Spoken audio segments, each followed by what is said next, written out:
Hello everyone, my name is Joner Simarmata. I am a senior lecturer of Batanghari University, Jambi, Indonesia. It's very honorable for me to join this webinar, and I should be very grateful to the UNP, especially the committee members of this PSEBA 5 for their great effort to make this seminar successful and hopefully sustainable.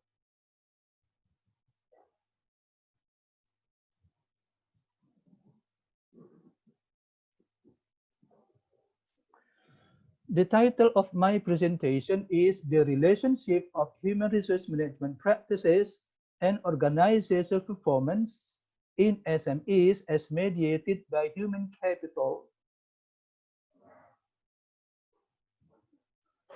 a literature discussion.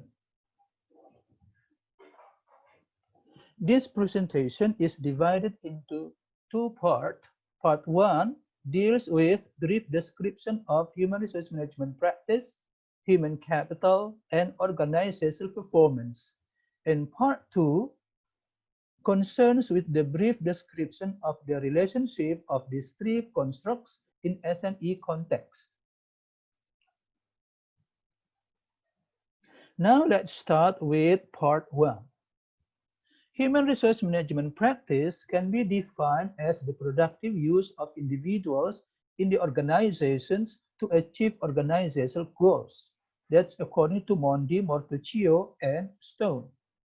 According to Armstrong, it is a strategic and coherent approach in managing human resource. And according to Dessler, human resource management practice is the process of obtaining, developing, and maintaining employees. In short, we can say that human resource management practices aims to increase the productive contribution of employees to the organization. Human resource management practice, according to Kahn and Kahn, consists of four components. The first one is recruitment and selection. The second is training and development. The third is compensation and reward system. And the last one is performance appraisal. Now let's talk about human capital. What is human capital? Human capital is defined as the intangible assets that are embodied in the employees. Human capital can also be interpreted as what employees take with them when they leave work.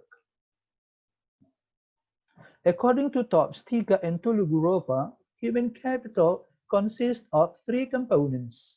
The first is competencies, and then attitude, and the third one is intellectual agility. Competencies consist of knowledge, skills, and ability. Attitude comprises of motivation, behavior, and mindset. Meanwhile, intellectual agility is creativity, innovativeness, adaptability, and flexibility of the employees. An organization that has effective human capital are likely to have good performance and high competitiveness. And human capital is a very significant factor in predicting organizational performance. What is organizational performance? Now let's go on to the next topic. According to researchers, organizational performance is defined as the combination of effectiveness and efficiency. Effectiveness means the ability of the organization to achieve goals, whereas efficiency is interpreted as the ratio of the use of organizational resources to the goal achievement. The bigger the ratio, the less efficient the organization. The smaller the ratio, the more efficient the organization. How do we measure organizational performance? According to Kaplan and Norton, organizational performance can be measured from four perspectives. The first perspective is financial. The second perspective is customer. The third perspective is internal process.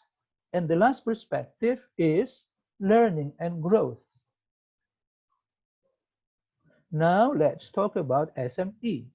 What is an SME and why is it important to be discussed?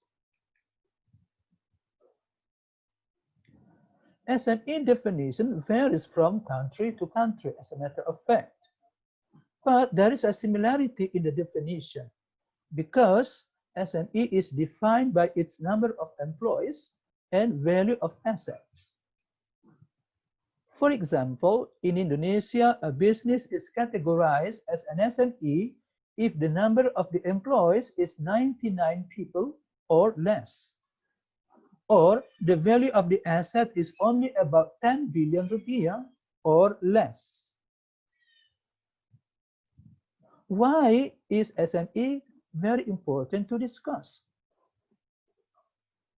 SMEs contribute very significantly to the GDP and job creation. That's why it is very important for us to talk about it. For example, let's take a look at this table. This table shows the data about the contribution of SME in many countries, not only in the developed countries like UK, USA, and Australia, but also in Africa, Malaysia, Indonesia, the developing countries. In the developed countries like UK, USA, Australia, SME comprises of 99%, 96%, or 97% respectively to the total businesses. And it also contributes to the GDP very significantly, 43%, 56%, and 33% respectively. In a developing countries like Africa, Malaysia, Indonesia, they also contribute very significantly to the GDP, total businesses, and the job creation. In short, you can say that SMEs are the backbone of the economy in all countries throughout the world. It is only the backbone. It is not only the backbone, but also the future of the economy in all countries. However, SMEs face enormous challenges which are brought about by the constant changes in the business environment. And one of the big challenges is competition. To face this increasingly fierce competition, SMEs are required to have abilities. At least there are three abilities they have to have. The first is the ability for innovation, then ability for adaptation, and the last one is ability for change. These three abilities can enable SMEs to face the competition. With all these abilities at hand, SMEs can maintain their existence or survival, improve performance, and ultimately increase competitiveness.